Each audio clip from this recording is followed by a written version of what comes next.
Good morning, Alex and friends. I'm Grace. Today is Monday, February 16th, 2026, and you're listening to Alex's News.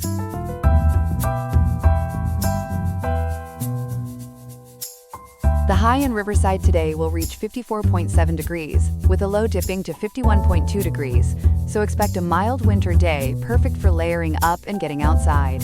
Coming up, we'll break down the significance of the recent Iran IAEA meeting and its potential to help prevent nuclear escalation. We'll also examine why opponents are labeling the Save America Act as the most extreme form of voter suppression legislation in history. Plus, other key stories on global tensions, domestic policy, and more. All this and more on Alex's News. Stay tuned.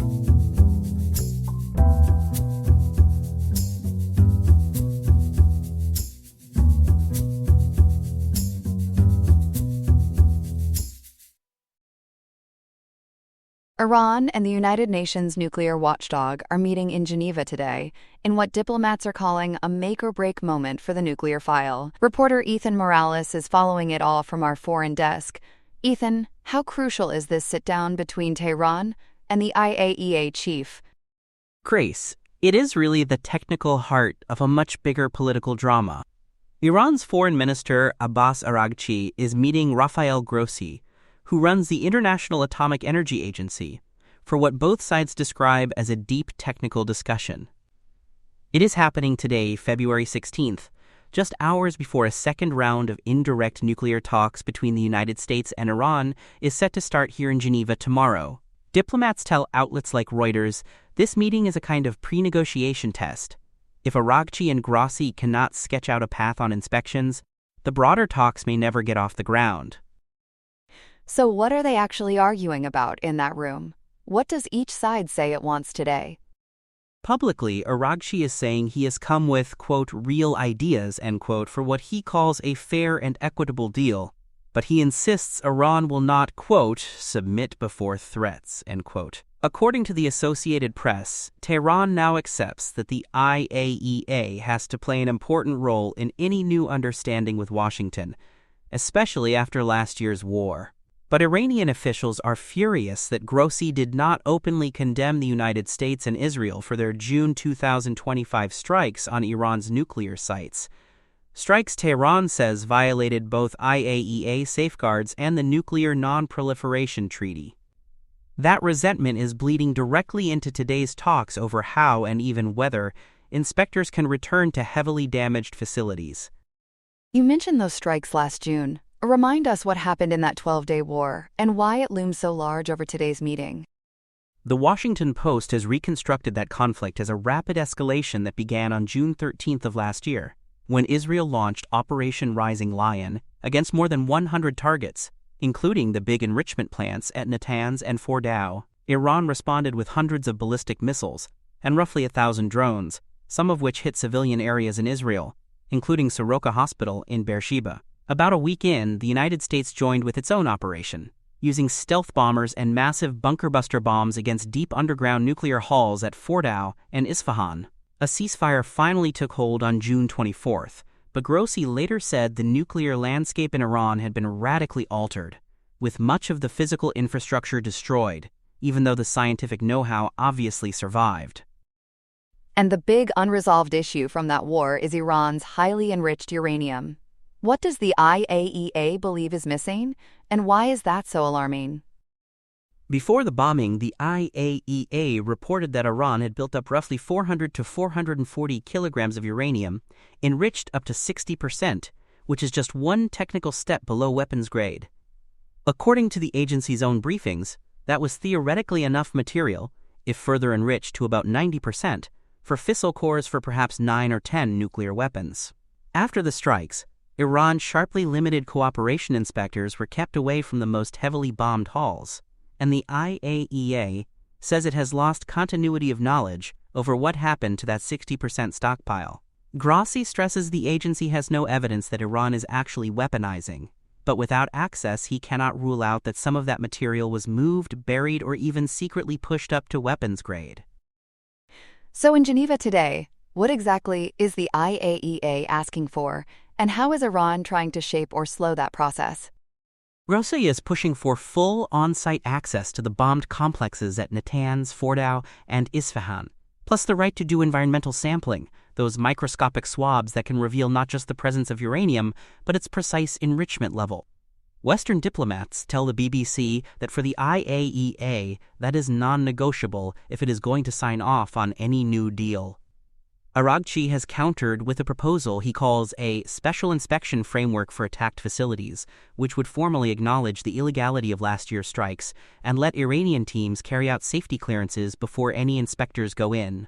Grossi has been very wary of anything that would give Tehran effective veto power over where and when his inspectors can set foot.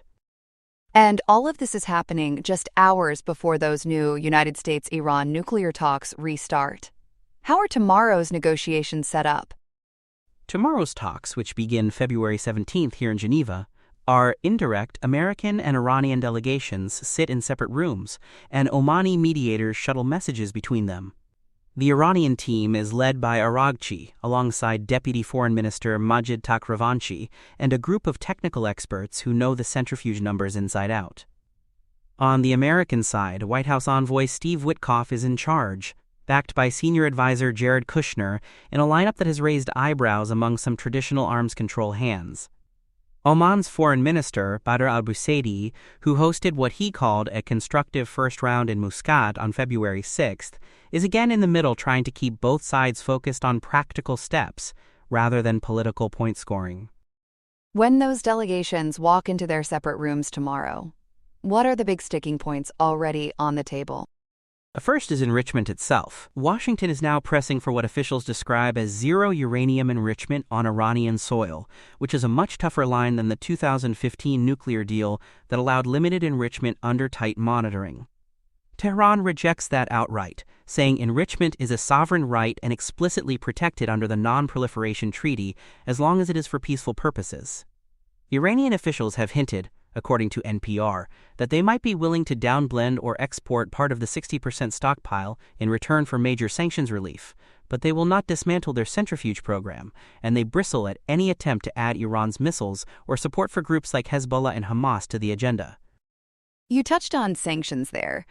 How central is economic relief to Iran's position, especially after everything that has happened since the United States left the old deal?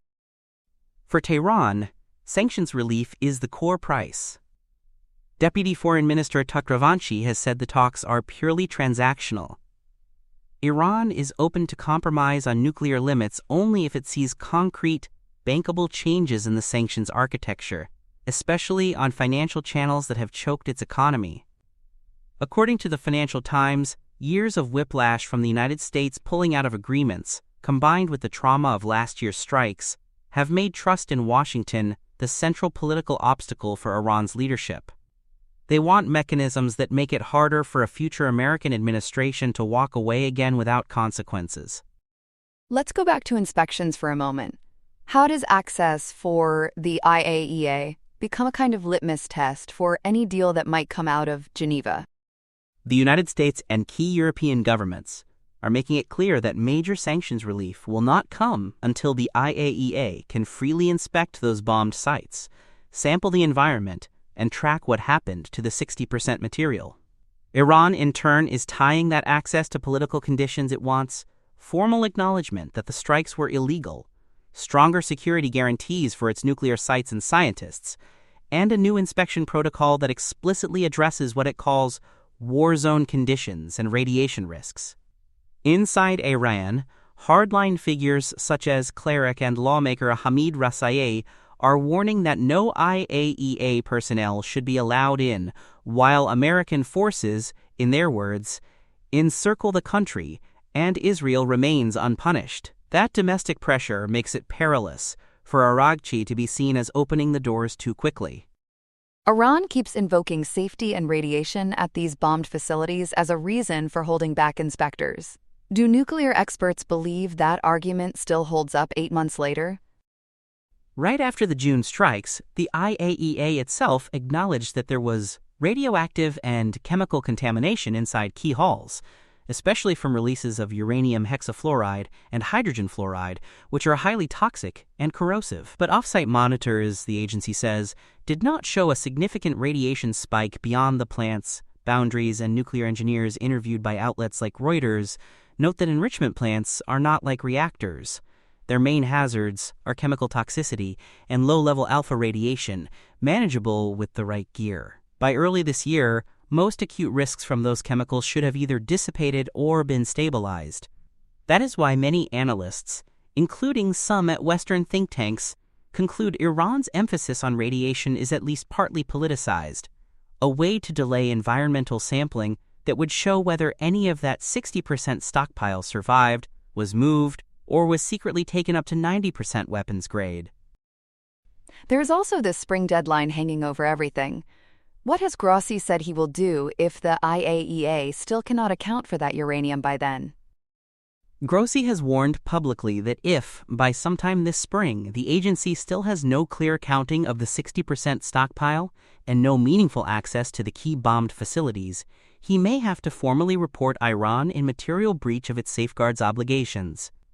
According to the New York Times, that would likely trigger a push at the United Nations Security Council for new multilateral sanctions, reviving some of the pressure architecture from before the 2015 deal. It would also intensify voices in Israel and parts of Washington, arguing that diplomacy has failed and that only military options remain. So there is a very real clock ticking over both today's Aragchi-Grossi encounter and tomorrow's indirect talks. On top of that diplomatic pressure, the military backdrop looks tense too. What is the United States and Iranian posture in the region right now? President Donald Trump has ordered the carrier USS Gerald R. Ford to join the USS Abraham Lincoln in Middle Eastern waters, creating what the Pentagon describes as a posture capable of sustained air and naval operations if needed. Earlier this month, on February 4th, American forces shot down an Iranian drone near the Lincoln in the Arabian Sea, and the United States has accused Iran of harassing a United States-flagged merchant ship in the Strait of Hormuz. Trump himself has sent mixed signals, telling Fox News he wants a deal within the next month while also saying a change of power in Tehran would be ideal. Iran's Revolutionary Guard Navy is responding with large-scale drills in the Strait of Hormuz, the Persian Gulf, and the Gulf of Oman, and maritime advisories warn of live-fire exercises in parts of Hormuz, a choke point for about 1/5 of global oil trade, signaling that Tehran can threaten energy flows if talks collapse. Inside Iran, we have seen big protests and a hardening political climate. How much room does that leave Aragchi to maneuver at the table? In the weeks leading up to Geneva, Iran was shaken by a massive wave of nationwide protests over economic hardship and political repression. Authorities labeled the demonstrators terrorists and rioters, and United Nations officials, as well as rights groups cited by The Guardian, accused security forces of using widespread lethal force that killed thousands. Washington briefly floated, then dropped, the idea of military action to protect protesters, folding the unrest instead into its maximum pressure campaign. That has empowered hardliners in Tehran's parliament and security apparatus, who now insist, like Hamid Rasaei, on explicit guarantees for Iran's territorial integrity, scientists, safety, and nuclear rights before any new concessions on enrichment limits or inspections at bomb sites. And Geneva itself is juggling more than just the Iran file this week. There are also talks on Ukraine. Does that broader crisis atmosphere shape how Washington and others approach Iran? It does add another layer. At the very same time as the Iran meetings, Geneva is hosting separate talks on the Ukraine war, with Russian and Ukrainian envoys expected but little optimism for a breakthrough. Diplomatic sources tell the Washington Post this underscores how the United States is managing multiple flashpoints at once, from Eastern Europe to the Gulf. That makes some in the Biden administration eager, not necessarily for a grand bargain with Iran, but at least for a verifiable nuclear freeze that reduces the risk of yet another major crisis they have to handle. Bottom line, Ethan, as today's Iran IAEA meeting wraps and we head into tomorrow's indirect talks, what are the key signs you will be watching for? I will be watching first for any indication that Aragchi and Grossi can agree even in principle on a phased inspection plan for those bombed sites, one that ties specific IAEA milestones to limited, reversible sanctions relief. If Tehran agrees to let environmental sampling start at Natanz or Fordow, even in restricted zones, that would be a major signal that it is willing to let the facts about its 60% stockpile come out.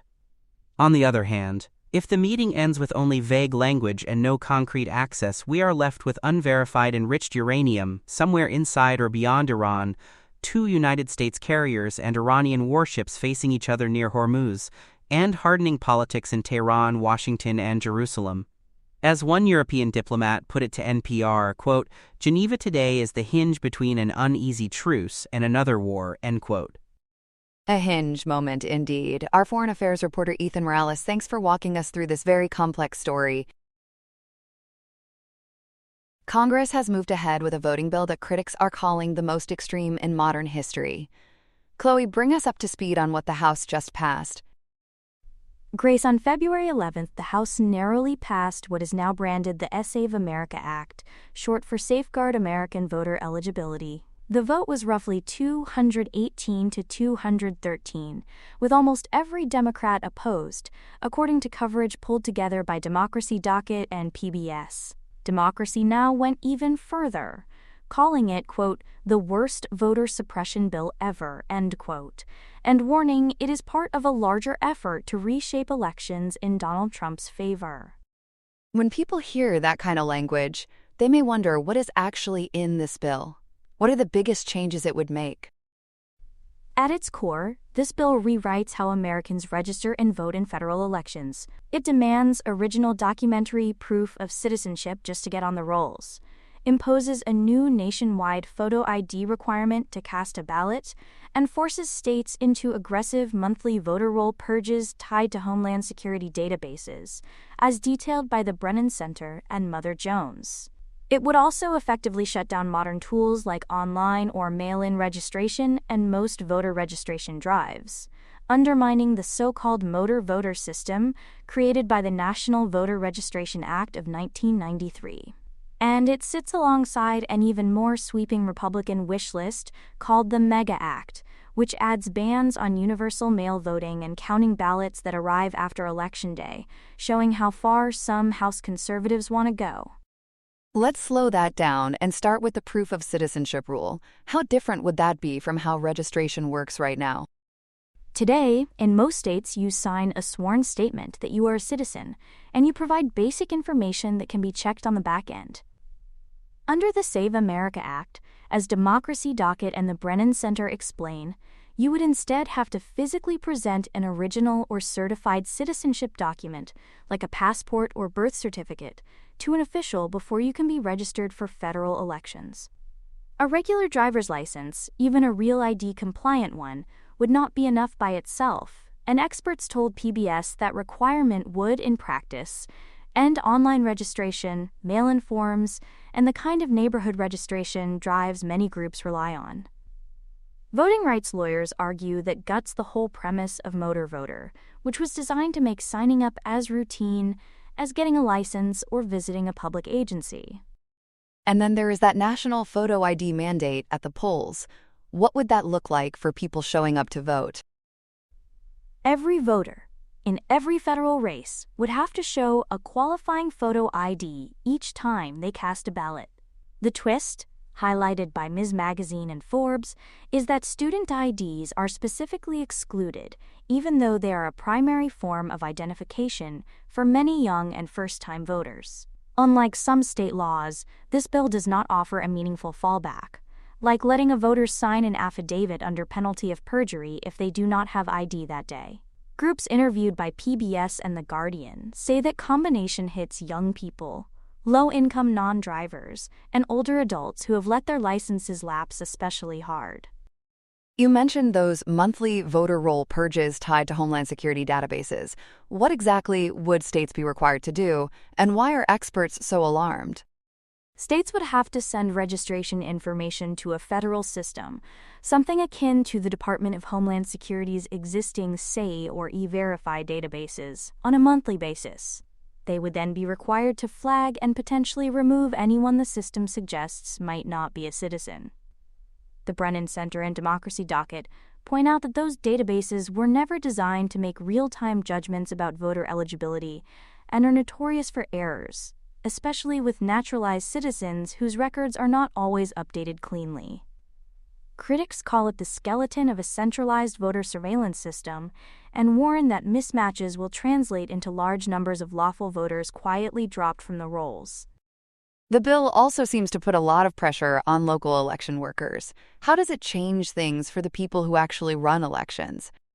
It adds both legal and personal risk for them. Mother Jones and PBS report that election officials could face criminal penalties if they register someone who turns out to lack the required documents, even when that person signed a sworn statement and the official acted in good faith. On top of that, any private individual would be allowed to sue officials or jurisdictions they think are not purging or checking aggressively enough. Voting rights attorneys told the Brennan Center and the ACLU that this will invite harassment and effectively push administrators to over-purge and over-reject applications simply to avoid lawsuits and potential prosecution. That helps explain why the rhetoric is so heated, with some calling this the worst voter suppression bill ever. Are critics just exaggerating, or do they see a specific scale of harm here? They argue the scale is unprecedented. Brennan Center research, summarized by Forbes and PBS, estimates that about 21.3 million citizens, roughly 9% of the electorate, do not have easy access to an original passport, certified birth certificate, or similar paperwork. Many more technically have a record somewhere, but it is lost, stored in another state, or too expensive and time-consuming to replace. Because the Save America Act does not offer a simple alternative like a sworn affidavit, those millions of eligible citizens would, in practice, be shut out of federal registration. And when we talk about those millions, it is not an evenly spread impact. Who would be hit hardest if this ever took effect? The burdens cluster around people who are already on the margins of the system. Ms. Magazine, 19th News, and the National Women's Law Center highlight that up to 69 million voting-age women have a current legal name that does not match their birth certificate, usually because of marriage or divorce, so they would need to track down marriage licenses, divorce decrees, or court orders just to bridge that gap. Brennan Center and ACLU data show citizens of color are more likely to lack documentary proof or to have inconsistent records, and low-income voters are less able to pay fees or take time off work to chase down documents. Rural voters may have to drive hours to a county office, while transgender and non-binary people with name or gender marker changes face an extra maze of mismatched paperwork, as civil rights groups told The Guardian. Some of those women's groups are now invoking the 19th Amendment, which protects women's voting rights. What is the legal theory there? The National Women's Law Center and the League of Women Voters told Max Magazine that because women change their surnames at far higher rates than men, the proof and name-matching rules create an additional, predictable hurdle for women that men rarely face. They argue that when a federal law effectively requires women to assemble chains of marriage and divorce documents simply to register, it is not just incidental bureaucracy, it is a sex-skewed barrier. Law professors quoted by Democracy Docket say that could become the basis for a 19th Amendment challenge, a relatively novel but increasingly discussed strategy. Supporters insist all of this is necessary to prevent non-citizens from voting in swinging close elections. When researchers actually go looking for that, what do they find? Across red and blue states, the numbers are minuscule. Forbes and PBS report that after the 2024 election, Michigan's statewide review found 16 non-citizens who had cast ballots out of roughly 5.5 million votes, and Texas officials referred about 33 possible non-citizen cases out of nearly 11.3 million ballots. A 40-year audit in Louisiana, ordered by a Republican Secretary of State and reported by the Associated Press, identified just 79 possible non-citizens who had ever voted out of more than 74 million votes. In Georgia, a 25-year lookback cited by the Brennan Center found about 1,600 potential non-citizens who attempted to register, all of whom were caught and blocked, with no evidence that non-citizen voting changed the outcome of any modern federal race. Backers also like to point to that Heritage Foundation election fraud database as proof this is a big problem. What does their own data actually say? The Heritage Foundation is a conservative group that has carefully cataloged proven election fraud cases for years, and Save America Act supporters cite it often. Yet, as Forbes and PBS note, Heritage's own tally shows only 77 cases of non-citizen voting nationwide over roughly a quarter century. The Cato Institute and the Brennan Center argue that, stacked against hundreds of millions of ballots cast, that is near statistical zero. They also point out that non-citizens face deportation and up to several years in prison if they vote illegally, so there is a strong deterrent even before adding new barriers. Those are national numbers, but we have also seen states run real-world experiments with stricter laws. What did Kansas learn from its proof of citizenship requirement?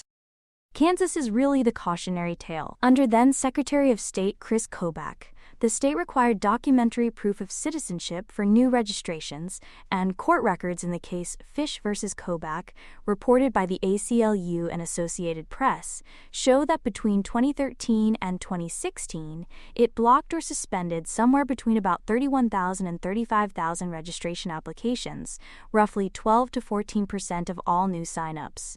Around 40% of those blocked applicants were under age 30. After years of searching, Kobach could identify only 39 non-citizens who had successfully registered over 14 years, many due to administrative mistakes, and federal courts struck the law down for violating motor voter and imposing what the judge called a massive, unjustified burden on eligible citizens. Arizona went down a similar road with Proposition 200. How did that play out there? Arizona's law, approved by voters in the mid-2000s, also required proof of citizenship and has been litigated repeatedly, including in a case that reached the Supreme Court, Arizona versus Inter-Tribal Council. Over time, tens of thousands of Arizonans either could not register or ended up in a special category where they could vote only in federal races, as the Brennan Center and Oregon Public Broadcasting have documented. Then, during more recent database cleaning around 2018 through the early 2020s, officials discovered about 218,000 long-time registered voters did not have citizenship paperwork on file because they had signed up before the state collected that information. Their status suddenly looked uncertain. The Arizona Supreme Court finally ruled those people must be allowed to vote, underscoring how retroactive documentation rules can throw entire electorates into chaos. Georgia's big election law from 2021 was called the worst since Jim Crow. How do experts compare that to what the Save America Act would do? Georgia's Senate Bill 202 shortened drop-box hours, tightened mail voting rules, and even banned volunteers from handing out food or water in long lines, prompting outrage from President Biden, Stacey Abrams, and civil rights groups, according to Time and Democracy docket. But even that controversial package applies only within Georgia and does not require proof of citizenship. The Save America Act, in contrast, would overlay strict citizenship documentation and ID rules on every federal election nationwide and build a national purge infrastructure. Analysts at PBS and The Guardian say that is why some now reserve the phrase worst ever for this federal bill rather than any single state law. Let's turn to the courts, because if this ever became law, it would be challenged immediately. What is the first big legal clash people are anticipating? The starting point is the National Voter Registration Act, often shortened to the NVRA. In 2013, in Arizona versus Inter-Tribal Council, the Supreme Court held that states could not require documentary proof of citizenship as a condition for using the simple federal mail-in registration form, affirming Congress's power under the Elections Clause to keep that form straightforward. Legal analysts at the Brennan Center and the Washington Post argue that Congress now flipping around and insisting on original proof of citizenship for all federal registrations would effectively dismantle that system and invite lawsuits saying the new rules are unnecessary and unconstitutionally burdensome. Beyond that statute, what constitutional issues do civil rights groups see in this bill? There is a whole stack of them. Equal protection claims under the 14th Amendment focus on how the burdens fall heaviest on citizens of color, women with name changes, young and student voters, and low-income or naturalized citizens, while due process challenges would target error-prone purges that provide little notice or chance to fix mistakes. The NAACP and Latino advocacy groups have also floated 15th Amendment arguments because Black, Latino, and Native voters are more likely to lack documents and be misflagged by databases, and youth organizations talk about the 26th Amendment since student IDs are excluded and the rules disproportionately weigh on people just entering the electorate. You mentioned poll taxes earlier. How does the 24th Amendment enter this conversation about documents and fees? The 24th Amendment bans any poll tax or other tax as a condition for voting in federal elections. The Campaign Legal Center and ACLU lawyers told the Brennan Center and the Washington Post that when a federal law says you must have a passport that costs well over $100, or a certified birth certificate that might cost $20 to $50 plus travel and lost wages, and it offers no free alternative way to prove citizenship, that starts to look like a constructive poll tax. Past courts have upheld some ID laws only when states created truly free IDs and fallback options like sworn affidavits. The Save America Act does not build in those safeguards, which many analysts think will make it much harder to defend. Given all that, if this somehow cleared the Senate and got signed, what path through the courts are legal scholars expecting?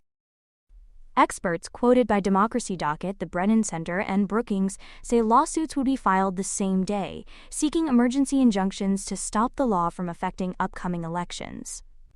They point to precedents like the Kansas Kobach case and that Arizona Supreme Court decision as signs that lower courts may quickly block the harshest parts, especially retroactive documentation demands and error-prone purges. At the Supreme Court, a conservative majority could lean on Congress's broad power to regulate federal elections, but even justices like John Roberts and Brett Kavanaugh have previously voiced concern when voting rules disenfranchise large numbers of eligible citizens to address what the court has called scant or speculative fraud. So while nothing is guaranteed, many court watchers rate the bill's chances of surviving intact as fairly low. All of that hinges on the bill actually becoming law. Where does it stand now in the Senate, as of this morning, February 16th? Right now, it is parked. PBS, The Guardian, and News from the States all report that the Senate has formally received the Save America Act, but has not scheduled a vote. Senate Democrats have promised to filibuster, and Republicans appear far short of the 60 votes they would need to move it forward. Punchbowl News and other Hill outlets describe its prospects in this Congress as essentially dead on arrival. If it is unlikely to take effect anytime soon, why are House Republicans putting so much energy into it? Political reporters in New York Magazine and TechPolicy.press say this is a classic messaging bill. It lets Republicans force Democrats to vote against something they brand as common-sense election integrity, creating talking points and campaign ads for the midterms and beyond. It also signals what many in the party would try to enact if they held the White House and both chambers, from the Save America framework to the even broader MEGA Act that would curb mail voting and outside registration efforts. Democracy now framed it bluntly as part of, quote, the latest push to help Trump take over elections, end quote, by reshaping the rules under the banner of fighting fraud that the data show barely exists. Stepping back, what does this battle over the Save America Act tell us about where the voting rights fight is headed? It suggests the focus is shifting from state-by-state skirmishes to sweeping national blueprints. The Save America Act fuses technical data matching mandates and paperwork demands with a narrative about stolen elections. And researchers at the Brennan Center in Cato warn that, if implemented, it could shrink the active electorate by millions while preventing only a handful of improper votes. Even if it never becomes law, it is already redefining the debate around who is presumed eligible to vote and how much proof ordinary Americans must carry to exercise a basic constitutional right. A huge amount at stake in that debate. Chloe, thanks for walking us through it. Thanks, Grace. Here are some other headlines. In Gaza, peace is stuck in the rubble as major United Nations explosive clearance operations remain stalled, with Israel and Hamas still unable to agree on disarmament terms promised under the October 2025 ceasefire. A United States-backed Board of Peace is trying to steer a post-war transition, but officials say Israel has not granted blanket permission for aid agencies to import specialized disposal equipment or begin large-scale destruction of unexploded ordnance. High Representative Nikolay Mladenov warns that ongoing truce violations and the missing disarmament framework are turning the Palestinian Reconstruction Committee into a reconstruction in name only. Humanity and Inclusion estimates that clearing the surface of Gaza's unmapped minefield could take between 20 and 30 years, with thousands of tons of explosives buried beneath roughly 55 million tons of rubble. Gaza's civil defense has already halted hazard removal amid fuel and machinery shortages, leaving residents to tiptoe through danger. On the global health front, China is injecting itself as a self-styled stabilizer after the official United States departure from the World Health Organization last month, shifting the bedside manner of aid from charity to construction. Beijing is sealing deals to build insulin and anti-malarial factories in Nigeria and across West Africa, while pledging $500 million to plug the World Health Organization funding gap. Through its so-called Health Silk Road, China's National Health Commission has dispatched medical teams to 77 countries and helped launch joint public health labs in Kenya, Ethiopia, and South Africa. Analysts say this bricks-and-mortar medicine marks a structural shift towards state-to-state bargains, promising long-sought pharmaceutical sovereignty, but risking a split-screen world where digital health standards and artificial intelligence diagnostics may no longer be interoperable across rival blocs. In New Delhi, India is staging the AI Impact Summit 2026 at Bharat Mandapam from February 16 to February 20, the first major global artificial intelligence summit hosted in the Global South. Leaders from 20 nations, including French President Emmanuel Macron and Brazilian President Luiz Inácio Lula da Silva, are rubbing shoulders with tech titans Sam Altman, Sundar Pichai, and Bill Gates to chart a shared roadmap for inclusive, responsible, and impactful AI that narrows the adoption gap between rich and poor nations. A 5-day AI Impact Expo spread across 70,000 square meters is showcasing indigenous foundation models and public service tools, while negotiators hammer out principles for sovereign tech stacks and ethical governance. India is touting its India AI mission, worth more than 10,000 crore rupees, as a blueprint for turning algorithmic aspiration into everyday applications. In the occupied West Bank, the Israeli cabinet has approved a plan to restart formal land registration in Area C for the first time since Israel captured the territory in 1967. Advanced by Finance Minister Bezalel Smotrich, Justice Minister Yariv Levin, and Defense Minister Israel Katz, the move allocates roughly $79 million through 2030 to create a land title settlement administration inside the Justice Ministry. Israeli officials frame it as an administrative push to resolve ownership disputes and counter what they call illegal Palestinian Authority registration, but the PA presidency and groups such as Peace Now condemn it as de facto annexation. Critics warn that shifting authority from the military-civil administration to a civilian ministry blurs the legal line between Israel and occupied land, empowers far-right ministers to cement state claims over unregistered plots, and could dispossess Palestinians unable to produce strict paperwork for property held over generations. The government aims to register about 15% of unregistered land in Area C within 5 years, part of a process officials say could last up to 30 years, already drawing protests from Egypt, Jordan, Qatar, and concern in Washington. And at the 62nd Munich Security Conference, the Transatlantic Alliance found itself under verbal fire. European leaders rejected language in the latest United States National Security Strategy warning of civilizational erasure from immigration and falling birth rates, with European Union Foreign Policy Chief Kaja Kallas dismissing it as European bashing, and German Chancellor Friedrich Merz condemning what he called culture war rhetoric from the Trump administration. The conference report, titled Under Destruction, warned of a wrecking ball era for the rules-based order and helped spur French President Emmanuel Macron and Chancellor Merz to launch formal talks on a European nuclear deterrent.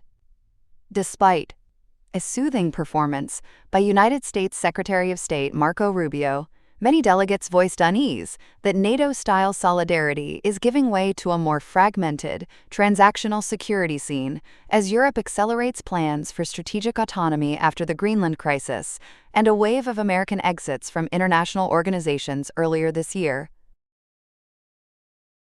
That's all we have for now. Today's episode was made by Alexander King with GPT 5.1, Gemini Pro 3, Gemini Flash 3, and Google Cloud Text-to-Speech. I hope you have a great day. I'll see you tomorrow, Alex.